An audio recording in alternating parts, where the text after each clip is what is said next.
आगामी विधानसभा निवडणुकांसाठी लोहा कंधारच्या जागेवरून रस्सीखेच सुरू आहे। त्यातच आमदार श्यामसुंदर शिंदे यांनी 100% 1 लाखच्या लीडने निवडून येणार असल्याचा दावा केलाय। 50 ते 55 कोटीचे 25% आम्ही मंजूर केले होते, कामं झाली होती।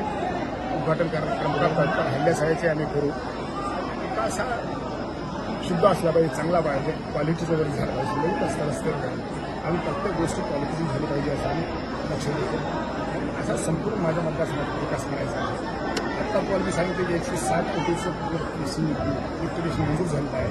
आता फक्त 2 दिवसात अजितदादांनी फडणवीस साहेबांना भेटू, त्याची वर्कआउट झाली की ते शिक्षणाचे प्रकल्प मोठे सांगितलं सगळं कोटीचे मंजूर केले तर ह्या वेळेस काय होणार नाही। ज्या ज्या गोष्टी 100 ठिकाणचं हॉस्पिटल आणलं मानले, 4 PHC मंजूर केल्या, 2 ठिकाणी झाल्या, पाचशेला झाली, दुसरीकडे 3 PHC मंजूर करून लागल्या। लोकांचं आरोग्य चांगलं राहायला पाहिजे, शेतकऱ्याला पाणी मिळालं पाहिजे, गोरगरिबाला रोजगार मिळाला पाहिजे, महिलांचं सक्षमीकरण झालं पाहिजे आणि सगळ्या जाती धर्मातल्या लोकांना पुढे नेलं पाहिजे। आपला भाग मतदारसंघात दुष्काळी म्हणून ओळखला जातो। यावर्षी देखील जसं पाहिजे तसं पाऊस पडला नाही, पाऊस पडला त्याची नोंद झाली नाही। पाऊस पडला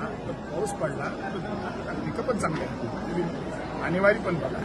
आता आम्ही तर म्हणतो दुष्काळ जाहीर करा, पण ते म्हणत साहेब आणेवारी एवढी आली असेल तर प्रोसेस होते, पण त्याच्या लोकांना बोलावून प्रेस कॉन्फरन्स करताना बोलून लोहा कंधारमध्ये अनेक बॅनर लागत आहेत भावी आमदाराचे, काय सांगाल यावर? त्याच्याविषयी आम्ही लोकांवर टीका टिप्पणी करायची, तुम्हाला माहित आहे।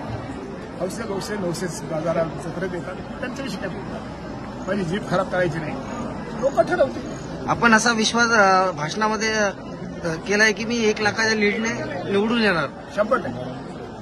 काय-